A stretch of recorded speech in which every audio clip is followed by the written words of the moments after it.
Thank you, Madam Vice President, Deputy Attorney General Monaco. And Mia, you're an incredible young woman.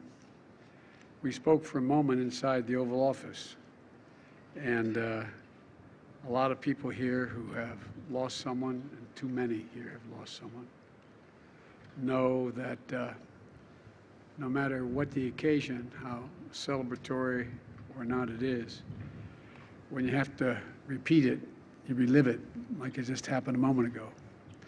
Your poise, your confidence, and your intellect are really impressive, honey.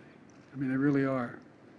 And you know, I think most people here can tell you've gone through serious loss, that the best way to deal with it is find purpose. And you found real purpose. And you are impressive. And thank you for sharing your strength, for helping us remember your friend Dominic Blackwell and Gracie Muehlberger. You know, Dominic and Gracie's parents are with us today. Are you prepared to stand up? If I don't want to embarrass you, but would you stand up?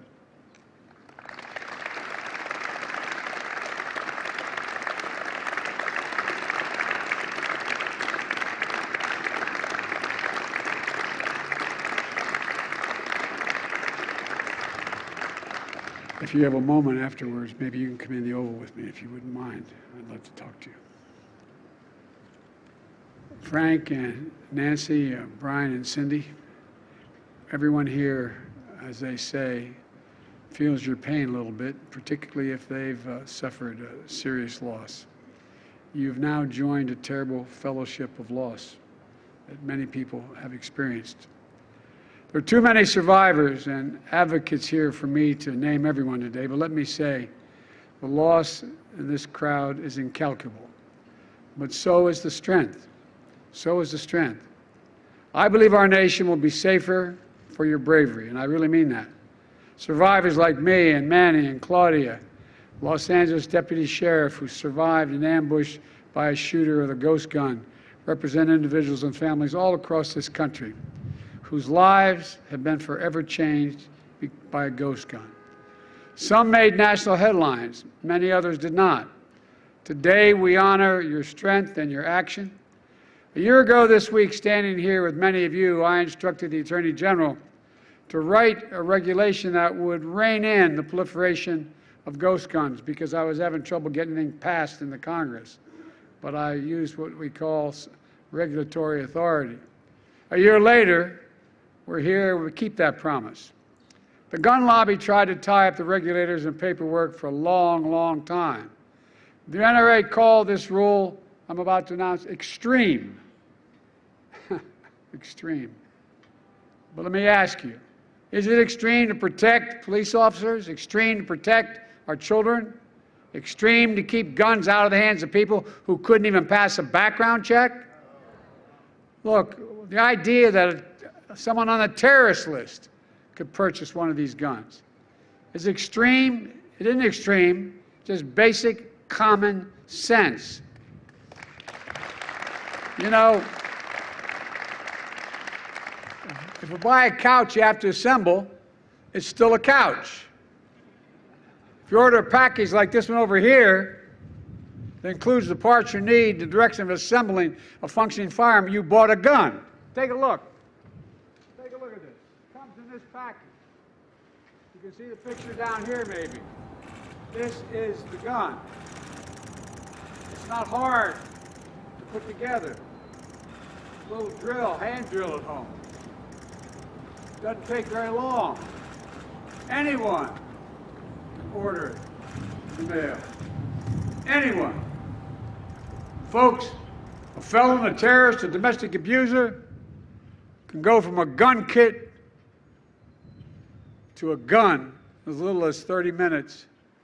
Buyers aren't required to pass background checks because guns have no serial numbers, these guns. When they show up at a crime scene, they can't be traced. Harder to find and prove who used them. Meaning you can't connect the gun to the shooter and hold them accountable. In fact, the ATF reports that they've been able to trace less than 1% of ghost guns reported by law enforcement. So it makes sense that police across the country are increasingly finding ghost guns at crime scenes. And by the way, ghost guns can be, quote, rifles, essentially assault weapons as well. This is just one version of the kit you can buy. Last year alone, law enforcement reported approximately 20,000 suspected ghost guns to the Bureau of Alcohol, Tobacco, Firearms, and Explosives. That's a 10-fold increase in these ghost guns from 2016. 10-fold in 5 years. These guns are weapons of choice for many criminals. We're going to do everything we can to deprive them of that choice. And when we find them, put them in jail for a long, long time. Law enforcement is sounding the alarm. Our communities are paying the price, and we're acting. Today, the United States Department of Justice is making it illegal for a business to manufacture one of these kits without a serial number. Illegal. Illegal for a licensed gun dealer to sell them without a background check. And starting today, weapons like the one used in Saugus High School and to ambush deputies that are here with us today are being treated like the deadly firearms they are. And if somebody sells a ghost gun to a federally licensed dealer, for example, a pawn shop, that dealer must make the firearm and mark it with a serial number before reselling it. All of a sudden, it's no longer a ghost. It has a return address. It's going to help save lives, reduce crime, and get more criminals off the streets. And this rule is only part of our strategy to go after ghost guns. In February, the Department of Justice launched a national ghost gun enforcement initiative, intensifying our efforts to bring cases against those who use ghost guns illegally. We're teaching investigators and prosecutors best practices, how to build these cases, and assigning a coordinator in each of the ATF field divisions to serve as a point person for helping federal, state, and local law enforcement go after ghost guns. If you commit a crime with a ghost gun, expect federal prosecution. Not just state, expect federal prosecution.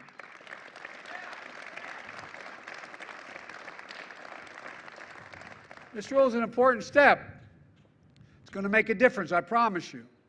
And there are a lot of other things we know work to reduce gun violence and other violent crimes and save lives.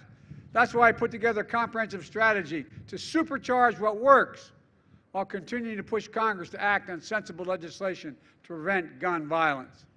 In addition to today's rule, we're working on 4 areas. First, we're going after rogue gun dealers. The last time we had data on this was more than 20 years ago. 5% of gun dealers sold 90% of illegal guns found at crime scenes. 5% sold 90%. These merchants of death are breaking the law for profit, selling guns that are killing innocent people.